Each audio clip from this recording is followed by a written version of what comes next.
Hai, berjumpa lagi dengan saya Kiki Astrea. Saya pengen cerita nih. Yuk kita lihat kelanjutan drama ini.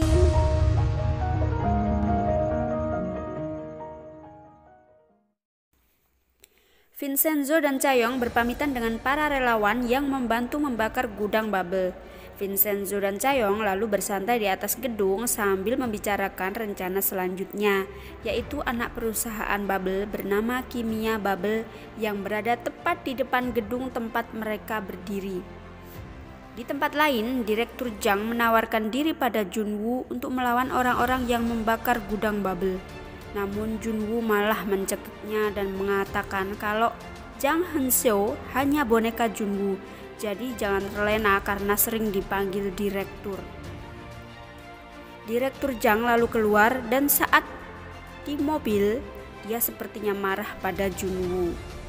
Pagi harinya, Direktur Jang sedang nge-gym di pusat kebugaran milik Master Deddy Corbuzier.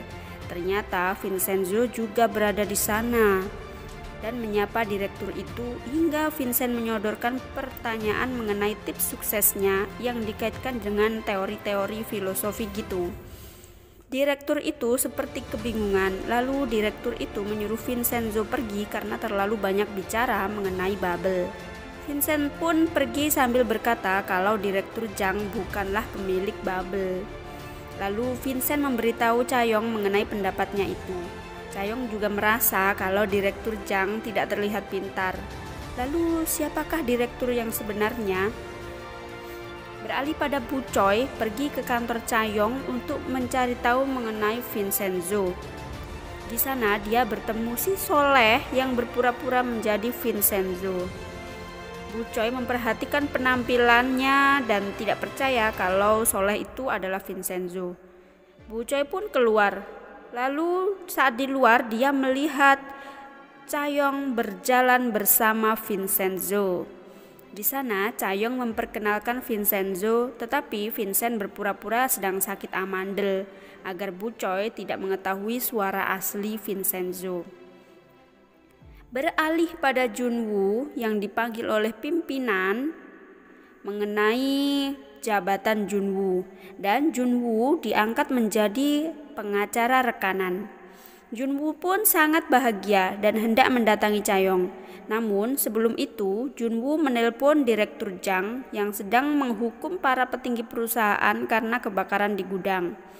Junwoo memerintahkan Direktur Jang untuk menelpon wartawan mengenai peluncuran produk terbaru mereka untuk menciptakan image yang bagus meski telah terjadi kebakaran.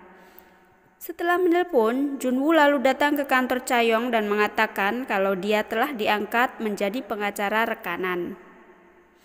Chaeyoung mengucapkan selamat dan mentraktirnya makan Indomie pedas. Vincenzo yang awalnya tidak ikut, akhirnya ikut dan mereka bertanding makan Indomie pedas level maut. Kedua pria ini sebenarnya tidak kuat dengan pedasnya, namun demi gengsi mereka tetap memakannya sampai habis. Nah, berpindah cerita ke teman biksu yang datang ke kuil dan mengantarkan makanan untuk makan bersama dengan si biksu muda. Si teman biksu itu lalu mimisan dan cerita berlanjut di perusahaan Bubble. Direktur Jang mengumpulkan para wartawan dan semua peneliti untuk acara peluncuran produk baru mereka. Direktur Jang juga mengucapkan terima kasih kepada seluruh peneliti. Namun saat Direktur Jang bersalaman dengan teman si biksu itu, ternyata teman si biksu itu muntah darah dan mengenai Direktur Jang. Direktur Jang pun panik dan berteriak minta pengamanan untuk dirinya. Padahal di saat itu teman si biksu sedang tersungkur. Singkat cerita, si biksu datang ke rumah sakit dan dokter mengatakan kalau temannya itu terkena penyakit leukemia. Si biksu itu pun lalu menelpon Chaeyoung, dan Chaeyoung yang sedang bersama Vincent pun langsung pulang ke gedung Plaza Gemga.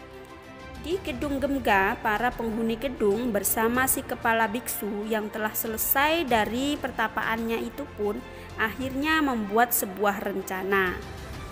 Beralih ke cerita di mana Vincenzo dan Chaeyoung yang mendatangi pengacara Bahlul bernama So Heun-woo untuk membicarakan mengenai kasus para korban bubble. Si pengacara Bahlul itu mendapatkan banyak uang suap agar para korban mau berdamai dengan perusahaan bubble.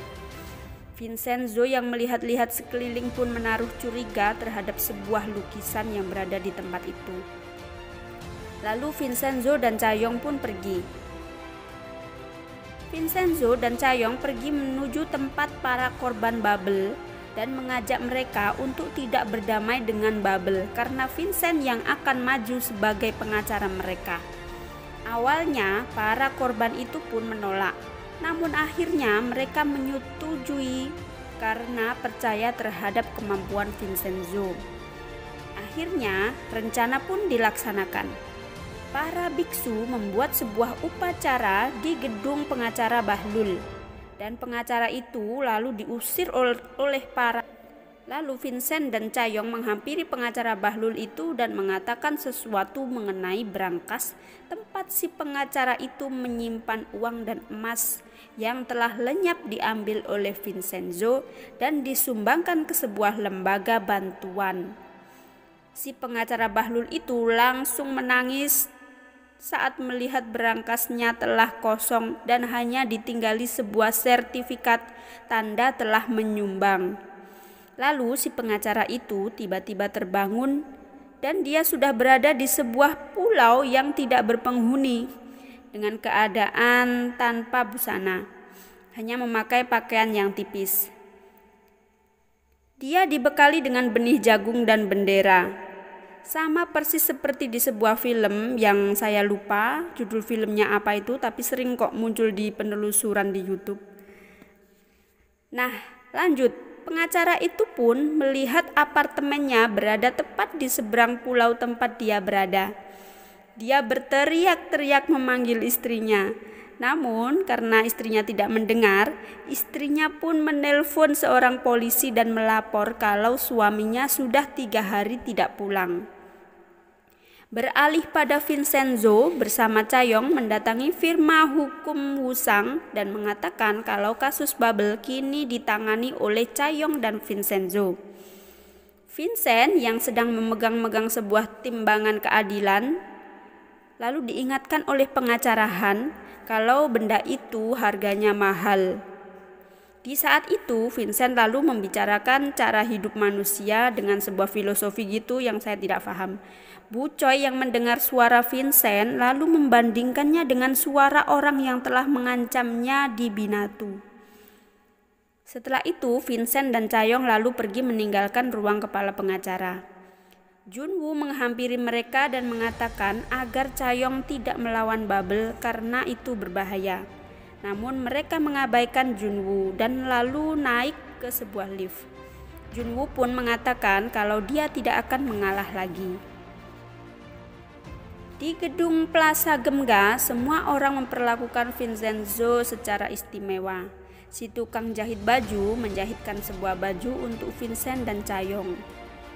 Nah, di restoran Italia nih, para preman tiba-tiba makan di sana. Semua orang pun curiga terhadap para preman itu. Ternyata mereka hendak mencemarkan nama baik restoran itu dengan mengatakan kalau makanannya ada pakunya dan akan menyebarkan ke Instagram. Vincenzo yang datang ke sana lalu mengusir mereka. Namun preman itu malah menyerang Vincent. Sebenarnya ketua gengnya sudah melarang anak buahnya agar tidak melawan Vincent dan duduk saja. Namun mereka mengabaikan bosnya itu. Ya, akhirnya para preman itu pun berakhir dengan patah tulang. Ketua gengnya pun ketakutan dan mengatakan, "Tadi kan sudah kuingatkan." Akhirnya ketua geng itu membayar makanan yang telah dimakannya bersama anak buahnya. Keesokan harinya si koki Italia menyiapkan banyak sekali makanan untuk Vincenzo dan Cha-yong yang akan melakukan sidang. Vincent yang sepertinya tidak suka dengan makanan itu, namun dia tetap mengatakan kalau makanan itu enak dan memakannya karena menghargai si koki. Lalu Vincenzo dan Cha-yong berjalan menuju mobil Cha-yong. Namun Cha-yong lupa membawa kunci mobil. Akhirnya mereka menggunakan mobil Vincenzo. Vincent mengatakan kalau mereka harus kelihatan keren saat berangkat ke persidangan. Di halaman kantor pengadilan, para wartawan telah siap untuk memberondong banyak pertanyaan pada para pengacara. Lalu mobil pengacara Choi datang bersama Junwoo dan pengacara Han. Para wartawan pun mengerumuni mereka dan memberondong pertanyaan. Lalu tiba-tiba datang sebuah mobil putih dan mereka kira itu adalah mobil si penggugat. Namun yang membuka mobil itu malah seorang ibu-ibu arisan yang sering kalah sidang. Lalu dari kejauhan datang sebuah mobil yang mirip mobilnya Atta Halilintar, tapi mobil itu berwarna biru bluebird gitu, yang sangat keren tentunya. Semua orang melongo melihat mobil biru itu. Dan yang keluar adalah Vincenzo bersama Hong Chae-yong yang memakai kacamata hitam agar penampilannya lebih sempurna. Hong Chae-yong lalu mengatakan kalau dia adalah pengacara penggugat. Lalu di sana juga ada para penghuni gedung Gemga yang melakukan sebuah teatrikal mengenai hak yang dirampas oleh Bubble Farmasi. Vincenzo dan Chae-yong mengacungkan jempol kepada mereka. Lalu Chae-yong melihat ke arah Bu Choi sambil mengedipkan sebelah mata. Lalu berjalan dengan keren bersama Vincenzo memasuki gedung pengadilan dan drama pun bersambung. Saya ingatkan untuk klik tombol subscribe dan loncengnya ya agar kamu bisa mengetahui kelanjutan dari drama ini. Terima kasih. Assalamualaikum.